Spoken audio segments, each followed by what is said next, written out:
Assunto de hoje: Deus trocou Israel pelos Estados Unidos da América. A profecia que explica a Terceira Guerra Mundial. Aperte o cinto, porque hoje você vai entender aonde os Estados Unidos estão na Bíblia, por que se tornaram essa superpotência mundial e quem deveria ocupar esse lugar. Segundo os registros bíblicos, se Israel tivesse permanecido obediente aos mandamentos de Deus, o mundo inteiro vive um cenário tenso. De um lado, Rússia querendo avançar sobre a Ucrânia; do outro, a China ameaçando invadir Taiwan.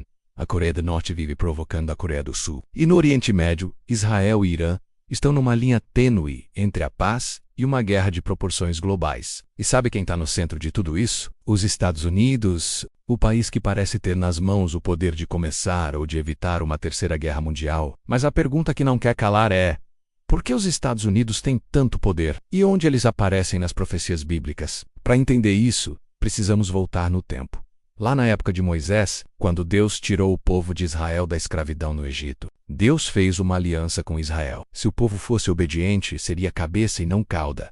Seria a maior de todas as nações. Governaria sobre todas as outras nações da terra. Deuteronômio capítulo 28, versículo 13 deixa isso claro. O Senhor te porá por cabeça e não por cauda, e só estarás em cima e não debaixo, se obedeceres aos mandamentos do Senhor teu Deus que hoje te ordeno, para os guardar e cumprir.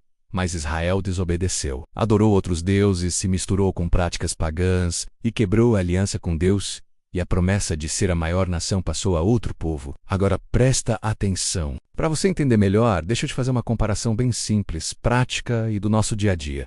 Imagine uma empresa. O dono dessa empresa contrata funcionários, oferece um bom salário, DA benefícios, estrutura, ferramentas de trabalho, uniforme, tudo organizado. Só que em troca ele exige o básico: cumprir horário, usar uniforme, fazer as tarefas corretamente, produzir e gerar resultados. Mas aí, aquele funcionário começa a chegar atrasado. Falta quando quer, se recusa a usar o uniforme, faz o serviço de qualquer jeito, ou simplesmente não faz nada do que foi combinado. Me responde: o que qualquer patrão faz? Manda embora, demite, tira ele da vaga e coloca outro no lugar. Um que queira trabalhar, que queira seguir as regras e produzir. Assim foi com Deus e Israel. Deus não apenas é Pai, Ele também é Senhor. Senhor significa dono, e todo dono estabelece regras na sua casa, no seu negócio, no seu reino. O próprio Jesus falou em Lucas capítulo 6, versículo 46.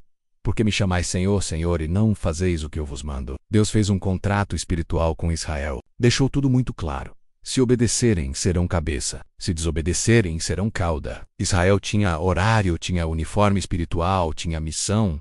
E a principal missão era obedecer. Ser exemplo, ensinar os outros povos a seguir a vontade de Deus.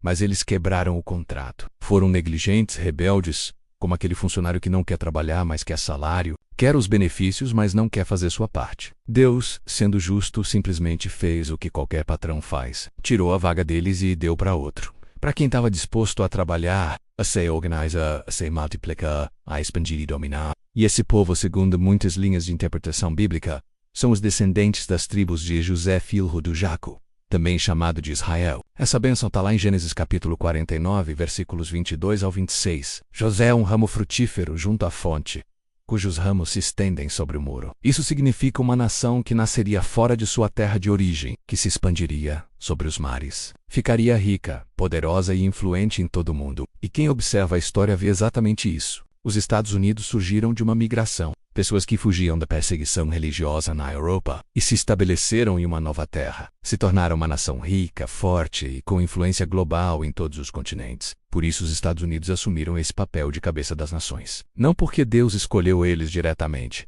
mas porque Israel não quis. Israel rejeitou o contrato, e Deus, como dono e Senhor, apenas fez o que é justo. E aqui vem um alerta muito sério. Assim como Israel perdeu sua bênção por desobedecer, qualquer nação que se afasta dos princípios de Deus também corre o risco de perder. E se você olhar ao redor, já dá para perceber isso acontecendo. Os Estados Unidos por muito tempo sustentaram valores cristãos: respeito, ordem, justiça, liberdade religiosa, mas nos últimos tempos vem se afastando cada vez mais desses princípios. O mundo inteiro está num barril de pólvora. Rússia e Ucrânia cada vez mais perto de um conflito sem fim. China e Taiwan prestes a estourar. Coreia do Norte provocando a Coreia do Sul e Israel se preparando para uma guerra contra o Irã, que pode arrastar o mundo inteiro junto. E quem está segurando tudo isso ainda é quem? Os Estados Unidos. Sem os Estados Unidos, a Ucrânia já teria sido tomada pela Rússia. Taiwan já estaria sob domínio da China, a Coreia do Norte já teria atacado a Coreia do Sul, e Israel estaria muito mais vulnerável diante dos seus inimigos.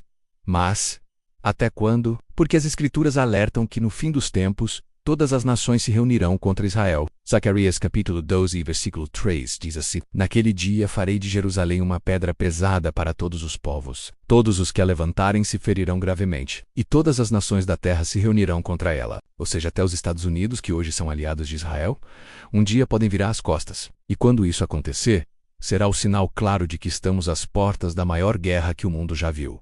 A tão temida Terceira Guerra Mundial. Uma guerra que não será apenas política, econômica ou territorial, será espiritual. A luta final entre o bem e o mal. Entre as nações e o reino de Deus. E eu te pergunto, agora, você está preparado o que vem pela frente? Se esse conteúdo fez sentido para você, deixa seu comentário. Compartilhe e se inscreve no canal Te Gravei Oficial. Aqui a gente revela o que muitos não têm coragem de falar.